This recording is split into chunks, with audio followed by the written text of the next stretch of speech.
welcome back to another video on the 135. I know it's been quiet. No, the car hasn't died. The car hasn't been sold. I've been busy and I've had a lot of stuff go on in my personal life that has pretty much made it very hard to do anything with the car. That's all been sorted now. So now we're going to focus on some content, and I'm going to try and actually make time for content videos. It is hard when you have to work 2 jobs, including Vardy Tuned, and most of you probably don't know I have another job. But I have been very slowly chipping away at making time for everything. So on that note, I guess we're going to chat about what's been new with the 135. Well, in about September of last year, I put in a IM500 turbo.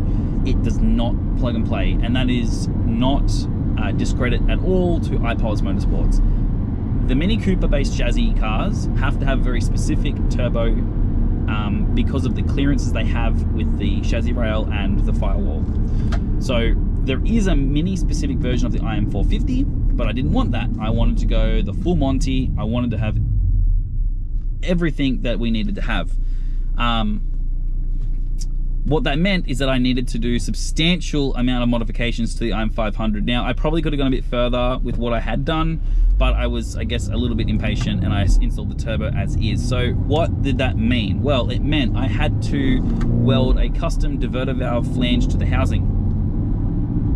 However, when we welded it, I realized I welded it a smidge too close to the steering column, so when I would accelerate, it was actually damaging the connector on the diverter valve, which currently I haven't fixed. So you won't be hearing any mad whoosh noises because it currently vents to atmosphere. I'm currently not using diverter valve, which is fine. The car still operates totally fine without it, but it's best to have it set up and installed. That's what the car came with from factory. It's wired up like that. So at the moment I have a permanent error code for the diverter valve. Never fear, I'm going to fix it. It's on my to-do list, hopefully this weekend actually. Effectively, the car runs as if it was a normal BMW B48, which don't have diverter valves. This is the only engine that has one. There is DME logic in the actual software as a fail-safe on how to operate the engine if the diverter valve is not present, so we're all good on that front. I had to do a custom inlet, probably not as good as what I could have done, so I will revise that at some stage. The wastegate bracket needed to be moved, otherwise it was contacting with the chassis rail. And then I had to do a custom intake as well because none of the piping would work from the OEM inlet, OEM intake or aftermarket intakes, etc. So it was a fair bit of screwing around to get it to work. The current setup works. It could be better. It could be a bit cleaner. So that is to be improved at some point.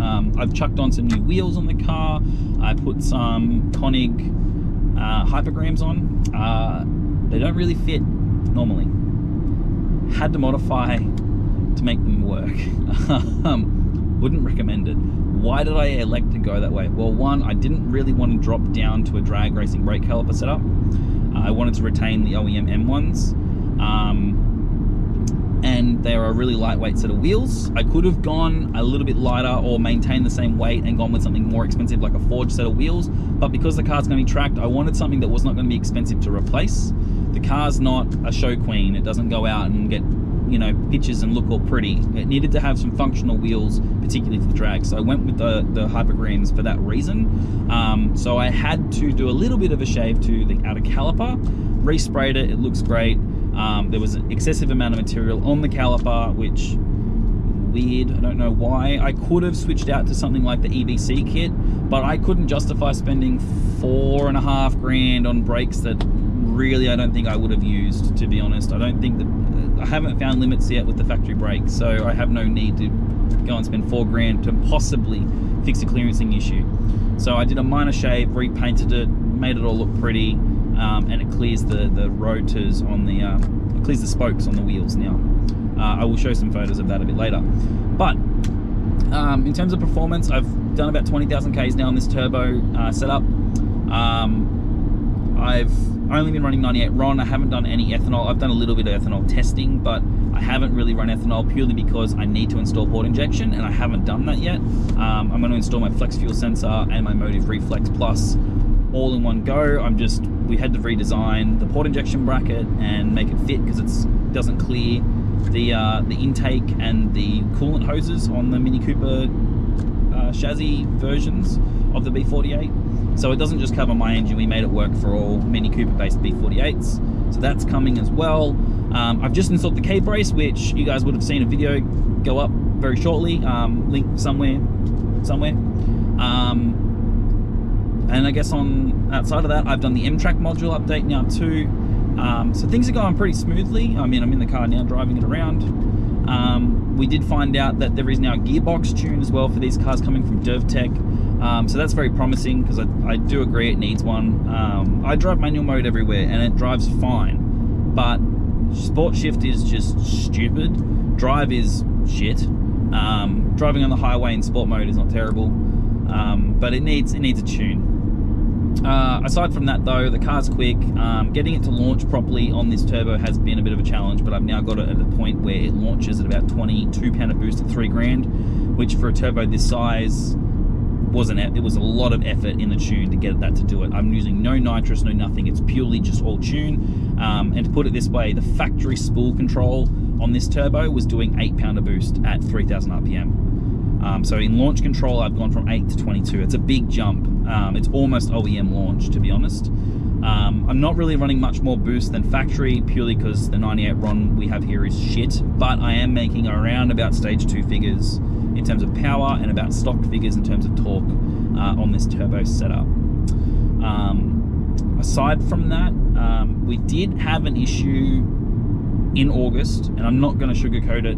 You guys would have seen my recent video on the pistons and rods for the B48. There's a reason why I had a B48 set of pistons and rods there. That is because that's from my engine. Now, I haven't posted anything about this, and I've been putting off posting about it for some time, because we all know when this stuff comes out, it can be taken the wrong way, and I wanted to make sure that I could at least make a video explaining the situation as best I could, so that we didn't shed any negative light on the engine or the car. Look, as a tuner, I R&D. As a tuner, I R&D a lot of my engines that I have. Now, there is also R&D partnership with Kev at iPOS Motorsports, and we do a lot of R&D testing between us. Now, we do our best to not blow engines up, but sometimes when you're finding limits of an engine, what the stock engine can handle, an engine failure is possible. It's very possible. We do our best not to have that happen, but we don't know when the stock pistons might crack or the stock rods might throw themselves out of the block. We've seen amazing results of the B48 already, like insane results. But we want to try and mitigate that as best we can. However, this car did have an engine failure in August, and I had to take the engine out to do the turbo upgrade, because there was so much working out to do with where the turbo is going to sit, how much changing I need to make to the compressor housing to have it work within the chassis, because like I said, there was no bolt-on option. So it sort of worked out well when the engine did actually grenade itself, that I needed to just put a new engine in, or take the engine out and do that whole swap over in one go, which is why I didn't end up getting drag times on E85 with the stock turbo. What ended up happening was we were doing some testing on E85. We ended up running into some conditions where we were maxing out the high pressure fuel pump in winter, and we didn't realize that. It ran fine, the logs looked fine, and then the month started getting colder. I did a log and it looked fine, but then I went into a longer gear and I didn't log it. I heard a misfire. Not initially on the first pull. On the second pull, I heard a misfire, and I then logged it. We saw it was about a 500 psi drop in rail pressure, or 800 psi I think from memory. It wasn't massive, but I was like, oh, that's not very good. Because it can lean a cylinder out basically. So I fixed the tune up so that we avoided that problem in the colder months. Drove the car around for, I think I did like 5 or 10,000 Ks on it, and it drove fine, it pulled fine, it did great. But around this time I also switched over to using Boot Mode's custom ROM. And Boot Mode's custom ROM setup, it's not as feature rich as I would like it to be. But the problem I had with it on the G-Series based cars, even though this is an F40, it does use a lot of G-Series tech. It is virtually a G-Series car. So in the G-Series setup, for Boot Mode's map switching, you don't use the resume button like on the F-Series. So in the F-Series, you would hold the resume button for 3 seconds. And when you do that, it would then trigger the map switching mode on the dash. So then you could use the up or down cruise control buttons to switch your tune. Really good, really fail safe. You can't accidentally get into these modes. On the G Series, it's not the case. On my car, to activate map switching, you hold cruise control down, the second depression. So like when you push the button all the way down, you hold that for 3 seconds, right? And then you go up and down the cruise control to change the map. The problem with that is that I did about 15,000 Ks in the last 6 months on the freeway. And I was on the freeway for an average of about an hour and a half to 2 hours each way. On that freeway in particular, the M1 in Sydney, Australia, there are sections of that freeway where it drops from 110 to 90 Ks an hour.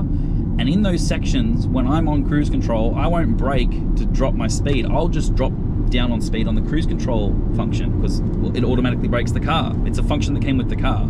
I'm using the car as if I bought it for its intended purpose.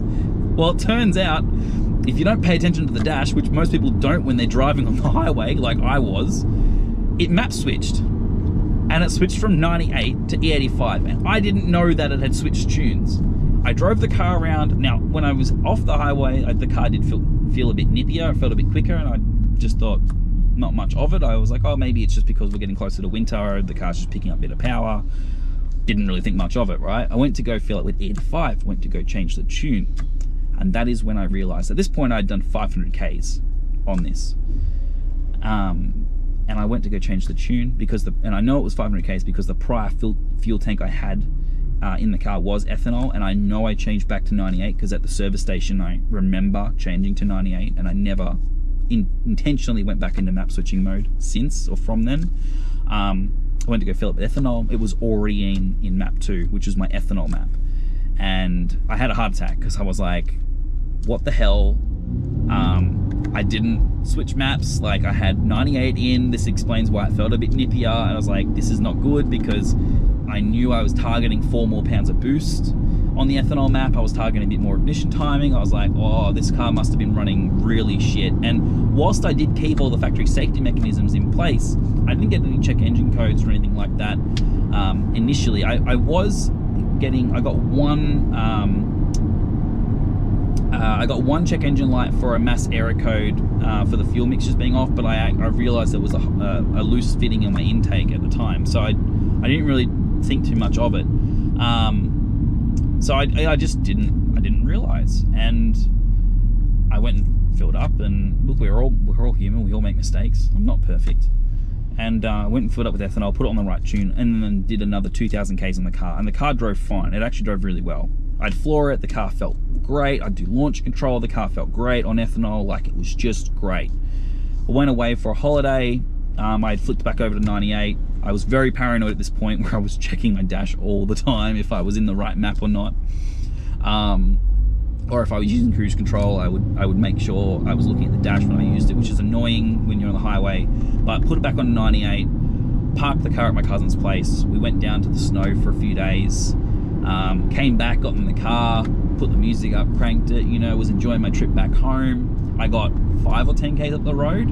I was turning right at an intersection. I didn't even floor it. I just went to drive out of the intersection to turn right. I heard the car make a noise, and then I checked the car for codes because I got a check engine light, and it was like starter motor is jammed. I was like, that was weird.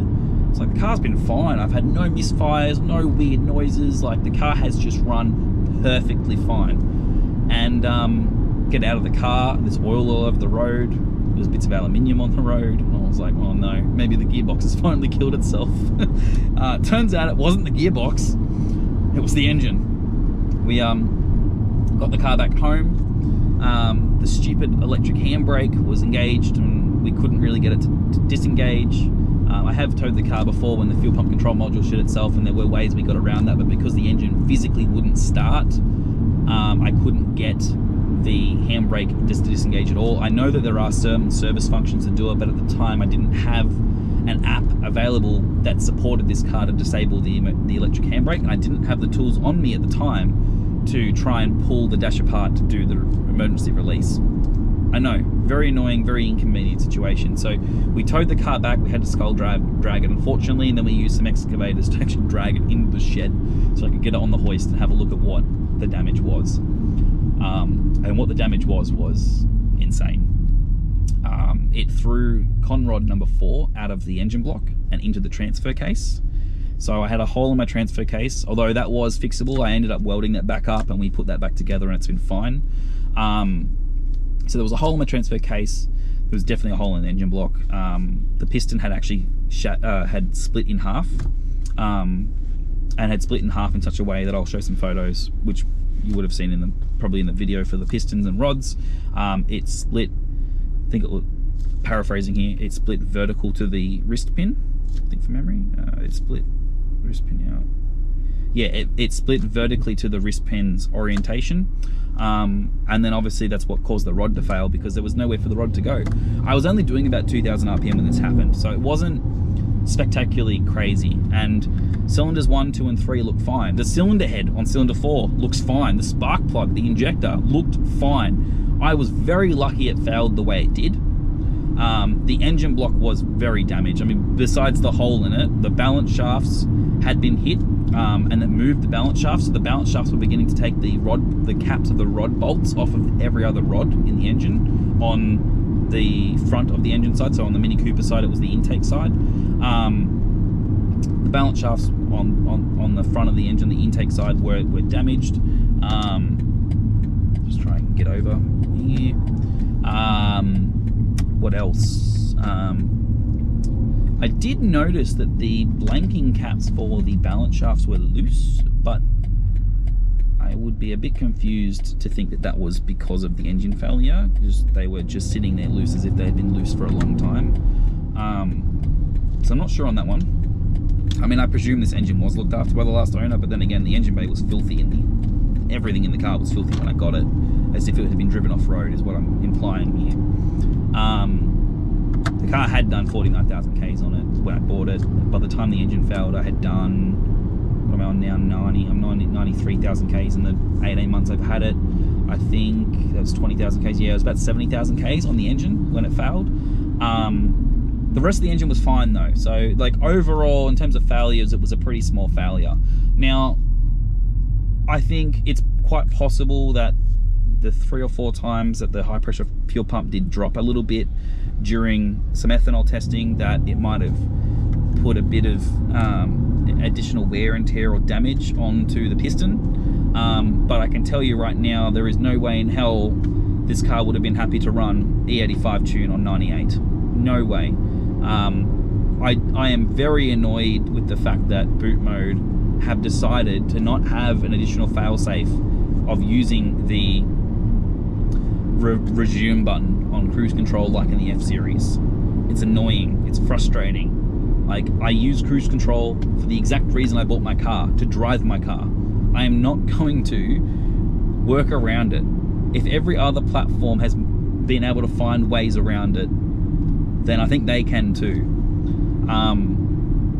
It's annoying, it's frustrating, but it is what it is. So, went and got a new engine. It had 10,000 Ks on the clock. It was very much brand new. It did have a little bit of damage on the exterior because it was in a frontal collision, but it wasn't damage that I was concerned about. I replaced the parts that were broken or fixed up any other cosmetic damages that did exist. And that engine's been in the car now for 23,000 Ks. I had 0 issues. And I've been flogging the car, absolutely flogging it. And we haven't seen these types of engine failures anywhere else for anyone that's not running map switching. I really don't recommend map switching on Boot Mode for anyone now on the B48s, because I've seen issues, whether it's map switching issues like I've just explained, or in a recent one, on one particular software version, map 2, which was set up as an E85 map for a customer, was just pulling timing all the time. For no reason. Like, I would say I wanted to say target 10 degrees of timing at 6 grand. The car would run 4 or 5 degrees. And it would start correcting in a lot of different cylinders. And I'm like, I was going to the customer saying, look, your fuel quality is terrible.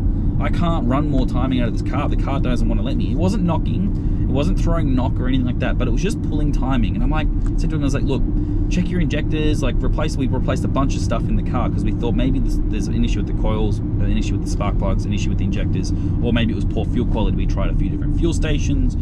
We tried a lot of things.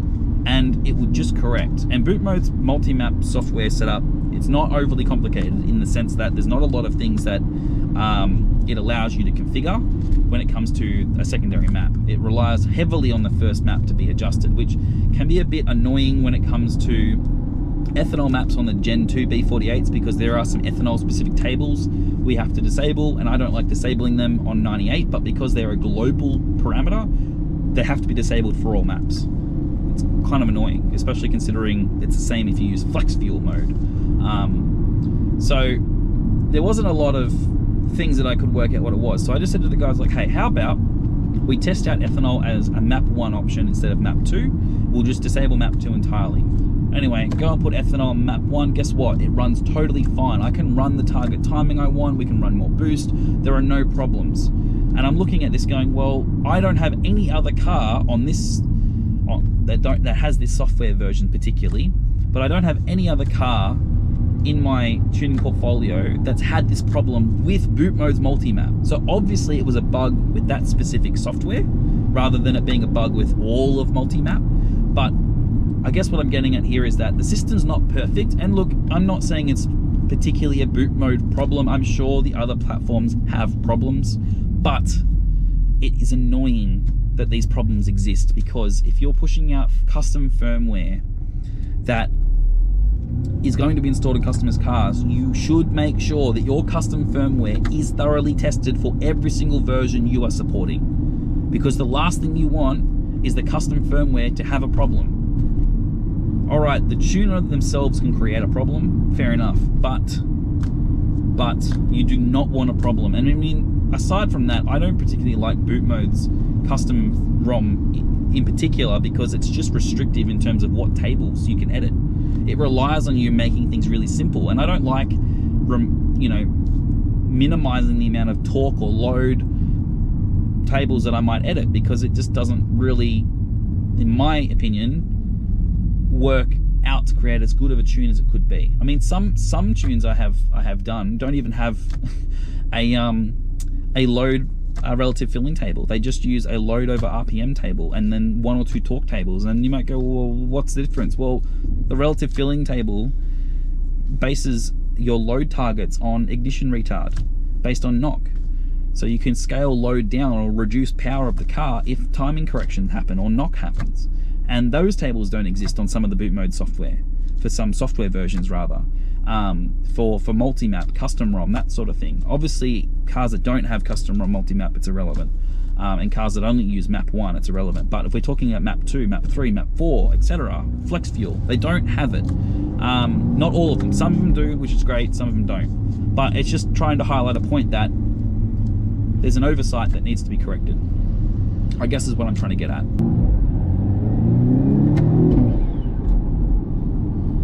So I guess the real question is how does the car drive, Harry? Well, pretty good. Once I put some good tires, I'm running Hankook Ventus RS4s on my Hypergrams.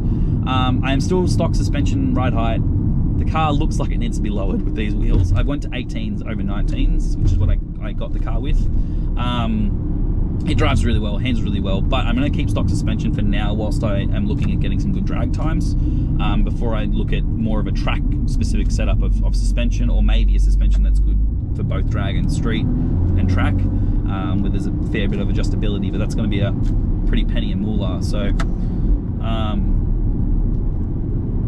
yeah, so I mean, besides that, like, we'll just do some driving. I've got burbles on the car. You won't hear the blow off valve, but you will hear a bit of turbo flutter because the turbo valve situation is broken. But I'll just drive the car around, and which I've already been doing, but I'll actually drive the car around and you guys can see just what it's like to drive, I guess, from a video perspective.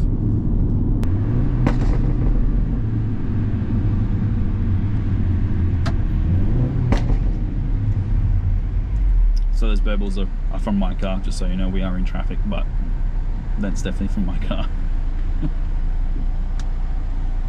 At the moment I only have them enabled in sport mode. I've disabled them in comfort and eco, and they're not enabled in sport plus. Still trying to work that logic out. There are a bit of tables for it in the tuning side of it, but they don't seem to be working, so it's been a bit of a pain to get burbles to work on this car specifically. There's a lot of options from the factory that they've set up in the tune that pretty much disables them, so I've had to go through and work out the logic and reverse engineer it, I guess, a bit, or just work out the logic flow. What table does what enables burbles, you know, and then what enables duration, aggression, all that sort of stuff. So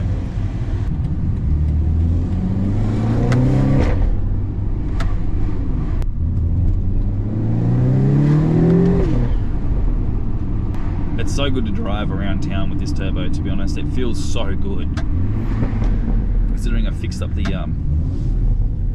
the response issues and stuff with the spool control. Oh man, amazing how much better this car drives now.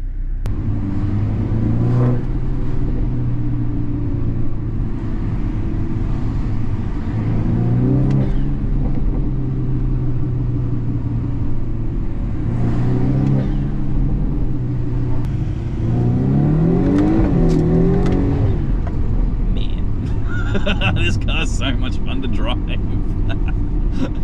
Oh my god. It just picks up so well.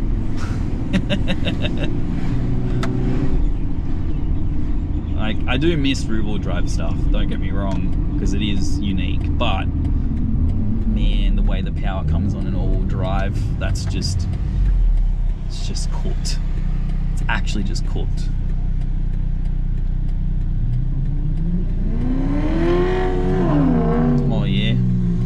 Someone in there holding SS Como, typical car for Australia. Oh, there's a 2 Series Green Coupe over there. I wonder if it's an M235. I don't see a lot of these M-Lite with the B48Es in Australia, or in Sydney at least anyway. I mean, I know a lot of them are ECU locked from a tuning perspective, but just go to Femto. It's not that hard. Don't buy a... Nah, it's the 218i. Okay, I'm pretty sure you weren't supposed to go, mate, but sure. Some donuts from Krispy Kremes. Liverpool KKs, as they call it. I'm multitasking. I gotta do an errand for, go see my, my ex and drop off some stuff for my kids.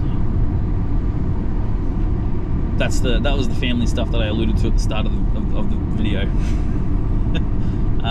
Yeah, unfortunately, I guess being faithful is a luxury now in a relationship. So I'm not really one to entertain people that want to be unfaithful. So I moved out, and unfortunately had to move. And running Navati tuned during that move was a challenge. And then, oh my god, that picks up. But yeah, trying to run a business in that unstable environment I've had over the last 12 months has been a bit of a challenge. I've recently just moved into a new place now that is not a spare room in a family member's house. So I have my own house now. I've had to go buy all my own stuff. I've had to start literally from scratch.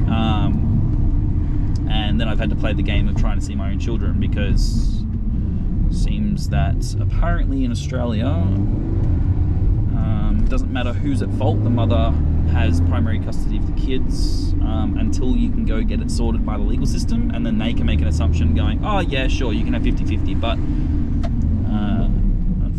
no, they have to give way to me. What am I doing? But unfortunately, yeah, that's not the case. So I'm not going to bore you too much on that, but it is what it is. It sucks, but that's something I've had to adapt to, which I'm sure some of you have probably noticed. I haven't been 100% myself. But it is what it is. I'm getting through it, and I think those of the support that have given me support, it's been great. I don't want to talk too much on it. I want to try and keep this not so much personal, but I figured I'd at least explain a little bit of what's gone down in my life. It is what it is. On to bigger and better things now, and I love my kids. I definitely love them. Always have, always will, and I'll always try and do my best to support them and provide for them. But now I've just got to play by a new set of rules that weren't dictated by me. So that's been shit, but oh well, whatever. So I'm just about to arrive. We'll do the drop off, and then we'll get going back home. Alright, we've got our Krispy Kreme thick shake and my assorted pack of donuts from Krispy Kreme's at Liverpool. I don't really come here often, but it was on the way to go and drop some stuff off for my kids, so we went and did that. Man, I actually like Krispy Kreme stick shakes, not gonna lie. For those of you in the car scene in Australia, most people will know that Liverpool KK's is I wouldn't say it's as much as what it used to be. It used to be a pretty hot spot for cars.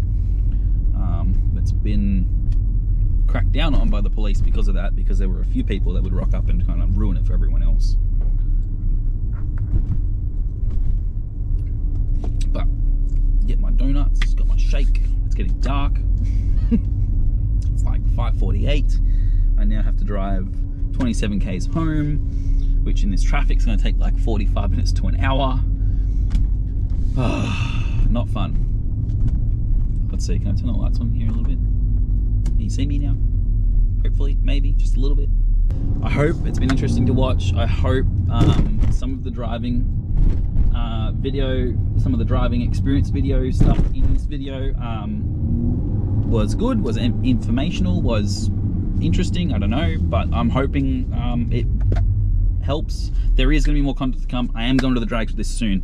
I need to finish up another car before I do that. I've got my mate's built N20 still. We've done a few more things to that actually since we last saw it on the YouTube channel.